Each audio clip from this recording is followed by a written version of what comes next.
सभी परीक्षा को लेकर प्रतिबद्ध है, कटिबद्ध है, वो पीछे नहीं हट रही है। पैटर्न से भी बात समझ जानी चाहिए। जैसे ये लोग पैटर्न से समझ ही नहीं पा रहे हैं। पिछले रविवार से ट्वीट किए जा रहे हैं कि रेलवे की एनटीपीसी परीक्षा की तारीख दीजिए, तारीख नहीं मिली।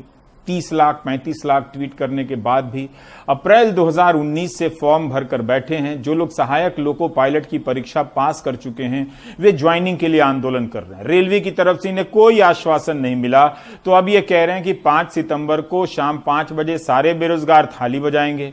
अब उस दिन पता चल जाएगा कि कितनी थालियां बजती हैं। तरह तरह के मीम चल रहे हैं ट्विटर पर। इन्हें पता है कि जब पहली बार प्रधानमंत्री के कहने पर जनता ने थाली बजाई थी तो कुछ नहीं हुआ, उनकी उल्टी नौकरी चली गई, थाली बजाने से नौकरी आई नहीं। अब उनके थाली बजाने से क्या होगा।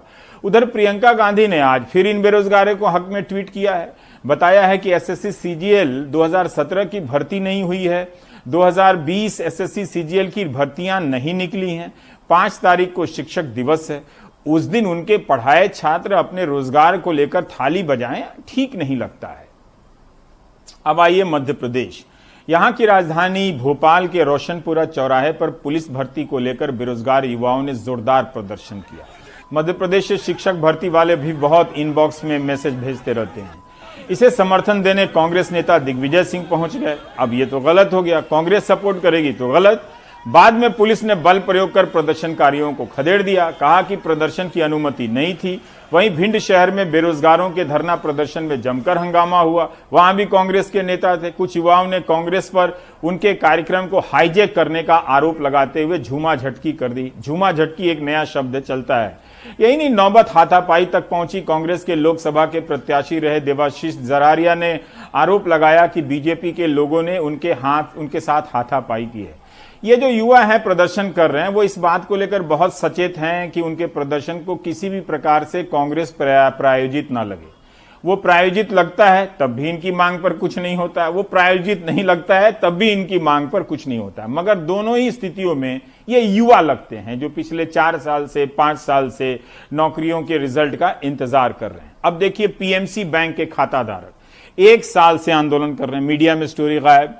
उनके ख्याल का भरोसा दिया गया था, याद है आपको, मगर उनका वापस पैसा नहीं मिला। इसमें सदमे और तनाव से इन लोगों का दावा है कि 60 से अधिक पीएमसी खाताधारकों की मौत हो गई है। मुंबई में रिजर्व बैंक के सामने आज पीएमसी खाताधारकों का प्रदर्शन हुआ। मुंबई के आरबीआई दफ्तर के बाहर पीएमसी बैंक के खाताधारक थाली पीटकर विरोध प्रदर्शन करते नजर आए। 11 महीने बीतने के बावजूद लाखों खाता धारकों को उनके पैसे नहीं मिले हैं और घर चलाने में काफी परेशानी का सामना करना पड़ रहा है।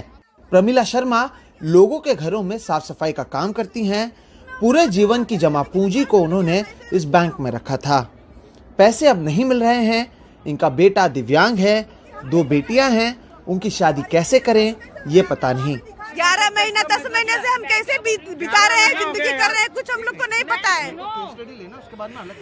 मेरी लड़की की कैसी जिंदगी बीत रही है पता नहीं। मेरे लड़के को फिट आ रहा है, मेरे लड़के की तबीयत खराब है, मैं कहाँ लेके जाऊँ।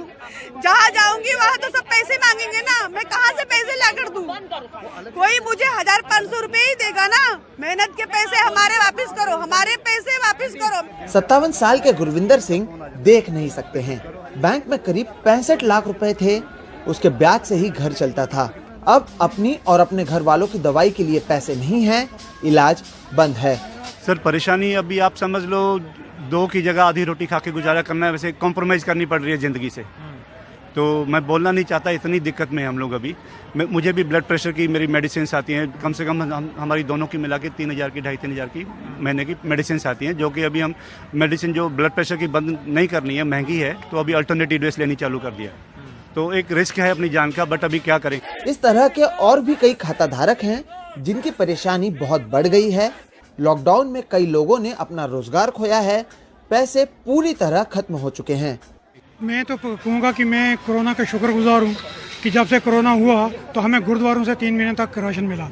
3 महीने तक हमने गुरुद्वारों से राशन खाया, गुरुद्वारों की सपोर्ट से हमने ये किया। अब वो बंद हो गया है और अब हमें खाने के लाले पड़े हुए हैं।